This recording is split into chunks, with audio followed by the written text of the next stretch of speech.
Hello students. आज हम आपको ब्रह्मांड तथा पृथ्वी की उत्पत्ति के बारे में बताते हैं। तो जैसा कि ब्रह्मांड तथा पृथ्वी की उत्पत्ति, the origin of universe and the earth, इसमें ये जो हमारा ब्रह्मांड है, ये क्या है? एक नेचर है। नेचर हमारा चारों तरफ का वातावरण ही नहीं होता, बल्कि हमारे चारों तरफ जितना भी ये यूनिवर्स है, इसमें जितने भी ग्रह उपग्रह ये सब आते हैं, तो ये सब ये नेचर में आ जाते हैं। ये नेचर है। तो नेचर का मतलब स्वाभाविक स्वाभाविक मतलब जो नेचर से उत्पन्न हुआ, अपने आप उत्पन्न हुआ, जो जिसको कि हम कह सकते हैं गॉड मेड थी। तो वो चीज़ है नेचर। तो अब नेचर में हमारा, अच्छा, ये नेचर जो है, ये ब्रह्मांड जो है हमारा, ये ऊर्जा का बना हुआ है। ऊर्जा तथा पदार्थ दोनों चीज़ का बना हुआ है। इसमें ऊर्जा भरी हुई है। और ये ऊर्जा जो है एक निश्चित मात्रा में है। और पदार्थ भी है इसमें। और वो पदार्थ जो है इलेक्ट्रॉन प्रोटॉन न्यूट्रॉन्स के बने हुए हैं। तो ये जो ऊर्जा है, ये एक संरक्षित है। ऊर्जा एक निश्चित मात्रा में है। इसको ना तो उत्पन्न किया जा सकता है और ना तो इसको नष्ट किया जा सकता है। जब उत्पन्न नहीं किया जाता, नष्ट नहीं किया जा सकता, तो ये संरक्षित रहती है एक निश्चित मात्रा में। हाँ, इसका रूप बदला जा सकता है। एक रूप से दूसरे रूप में बदलती रहती है। जैसे कि गतिज ऊर्जा है, और ये स्थितिज ऊर्जा में, स्थितिज ऊर्जा गतिज ऊर्जा में, इलेक्ट्रॉनिक ऊर्जा यांत्रिक ऊर्जा में, तो इस तरह से बदलते रहता है। और ऐसे सनलाइट है, तो सनलाइट की ऊर्जा जो है वो हमारे पौधों में काम आती है, प्रकाश संश्लेषण की क्रिया में। तो उससे हमारा अनाज उत्पन्न होता है, पौधे, फसलें उत्पन्न होती हैं। उनकी उस वो जो सन ऊर्जा है वो उसमें फसलों में चली गई, फसलों की फिर बीजों में चली गई। उससे फिर हम लोग, ये जंतु लोग खाते हैं, तो वो ऊर्जा फिर हमारे अंदर आ गई। तो इस तरह से रूप बदलता रहता है, ट्रांसफर होता रहता है। तो इसको ऊर्जा, इसी को कहते हैं ऊर्जा संरक्षण का नियम। तो अब इसमें हम चर्चा कर रहे हैं ब्रह्मांड तथा पृथ्वी की उत्पत्ति की। तो यहाँ पे कहा गया है कि ये ब्रह्मांड की जो उत्पत्ति हुई है वाइलम नामक आदि पदार्थ से हुई है, जो प्रिमिटिव मैटर से हुई है। आदि पदार्थ वाइलम।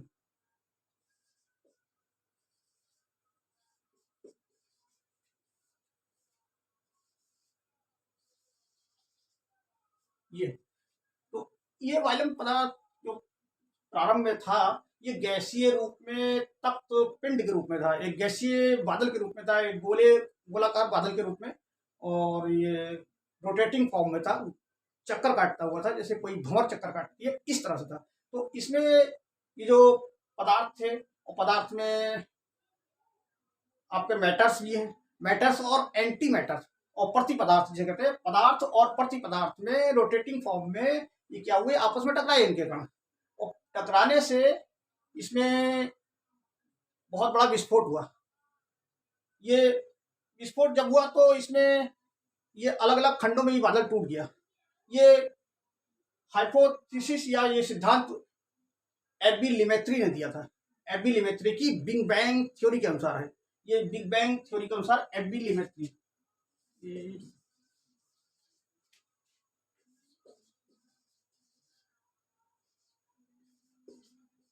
ये इसके हाइपोथेसिस, इसके सिद्धांत के अनुसार ये बादल जो है आपस में, मतलब इसके अंदर जो भंवर जो चल रही थी, और उसमें जो प्रति पदार्थ और पदार्थ जो टकरा रहे थे, तो उनकी वजह से बहुत बड़ा विस्फोट हुआ। उस विस्फोट से ये अनेक खंडों में टूट गया। और इस टूटने के वजह से इसमें अलग अलग पिंड बन गए। और ये पिंड जो थे, ये भी पिंड भी जो है रोटेटिंग फॉर्म में है चूंकि।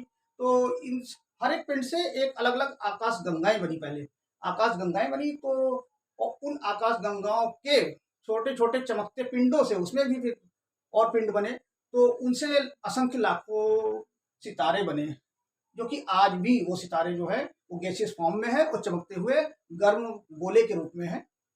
जो कि इसका उदाहरण हमारे पास है, हमारा जो सन है वो भी एक प्रकार का स्टार ही है, और वो चमकते हुए गोले की तरह है, और वो गैसियस फॉर्म में है। तो इसी तरीके से ये सारे जो पिंड बन गए, फिर ये गैसीय फॉर्म में आपकी आकाश गंगाएं बनी। और हर एक आकाश गंगा के पास अपना एक ब्रह्मांड हुआ करता है। और एक से एक या दो या अधिक भी हो सकते हैं किसी किसी पर। तो हम, और ये इसकी जो ब्रह्मांड की जो आयु है, जो लाइफ है, वो मानी गई है 7 से 10 अरब वर्ष।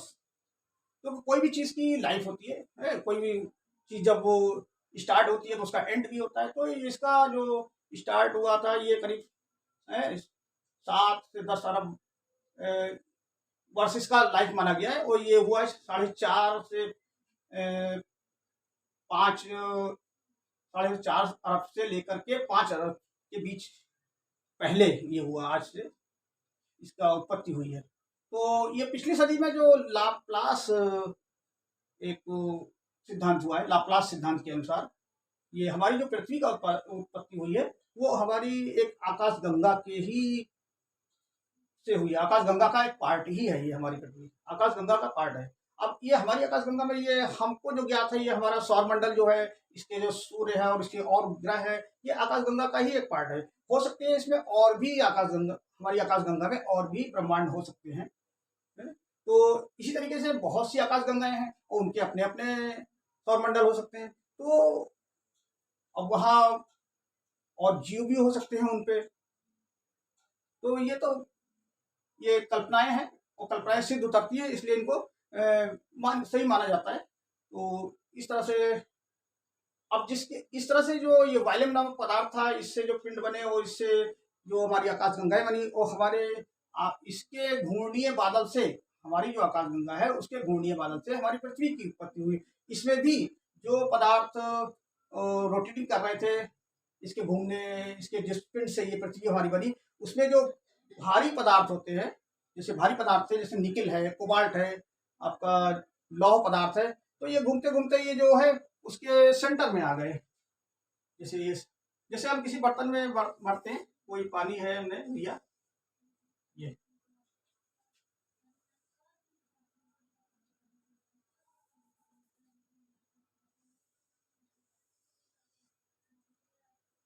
इसमें हमने पानी भर दिया।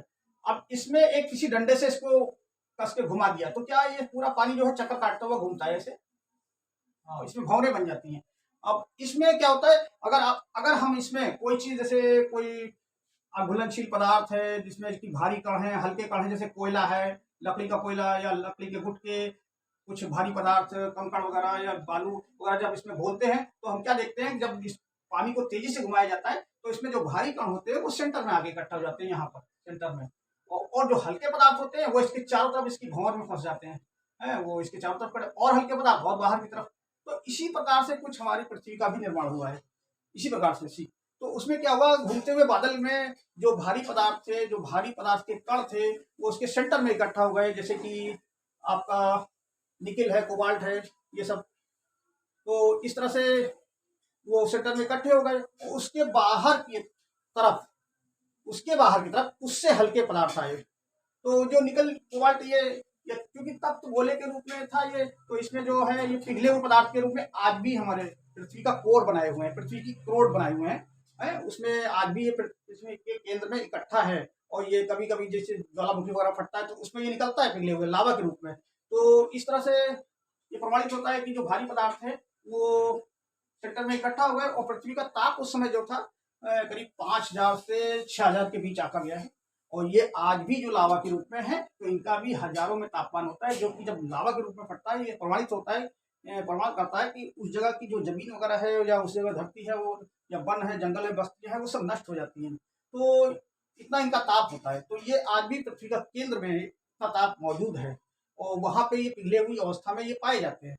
और इसके बाद जो हल्के पदार्थ इनसे आए, जैसे कि मैग्नीशियम है, कैल्शियम है, फास्फोरस है, ये इस सब पदार्थ ने इनके चारों तरफ इसके चारों तरफ घेरा बनाया हल्के पदार्थों ने। तो वो पृथ्वी का आर्क क्रस्ट बनाया उन्होंने, पृथ्वी की जो बड़ा स्थल मंडल है वो बनाया हमारा। और इसके बाद जो और हल्के पदार्थ हुए, तो वो इन सब के चारों तरफ, स्थल मंडल के चारों तरफ गैसियस फॉर्म में आए, जैसे कार्बन है, आपका ऑक्सीजन है, नाइट्रोजन है, आर्गन है, नियॉन है, इस तरह से जितने भी कण हैं वो हल्के हैं। तो इन्होंने क्या बनाया, एक वायुमंडल बनाया इस अर्थ के चारों तरफ, अर्थ क्रस्ट के चारों तरफ क्या बनाया, इस वायुमंडल हमारा बनाया। तो इस तरह से हमारी पृथ्वी का उत्पत्ति हुई। और इसमें क्योंकि एक और थ्योरी है, इसमें उन्होंने दिया था AI ओपेरिन ने। AI ओपेरिन के अनुसार ये जो हमारी पृथ्वी है, और ये पृथ्वी का उत्पादन हुआ है, पृथ्वी की उत्पत्ति जो हुई है, ये सूर्य से टूट के हुई है, कहते हैं सूर्य से टूट के। और इसके और ग्रह भी हैं जितने, वो भी सूर्य से टूट के बने हुए हैं। जब ये सूर्य से टूटे थे तो ये भी एक गैसियस फॉर्म में घूम रहे थे। और इसी प्रकार से उन्होंने भी यही सिद्धांत बताया कि इसमें जो भारी पदार्थ थे वो इसके सेंटर में इकट्ठा हो गए हैं, और इसके चारों तरफ जो अर्थ क्रस्ट है वो भी, जो कड़ा स्थल मंडल है उसमें इससे हल्के पदार्थ जैसे कैल्शियम, फास्फोरस, मैग्नीशियम आदि ये इसमें इकट्ठा हुए, और इसके चारों तरफ फिर और हल्के पदार्थ इकट्ठा हो गए, जो कि पृथ्वी का जो है हमारा वायुमंडल बना रहे हैं, जिसमें कि कार्बन है, ऑक्सीजन है, नाइट्रोजन है, फास आपका और नियॉन है, ऑर्गन है, हीलियम, इस तरह की गैसेस हैं सब। तो वो गैसीय मंडल में आ रही हैं हमारी, वो तो उन्होंने ये किया, वातावरण बनाया, वायुमंडल बनाया हमारा चारों तरफ का। तो इस प्रकार से हमारी पृथ्वी की उत्पत्ति और ब्रह्मांड की उत्पत्ति हुई है। तो आज के वीडियो में बस इतना ही है, और कल किसी और वीडियो के बारे में, किसी और टॉपिक पर चर्चा करेंगे। धन्यवाद।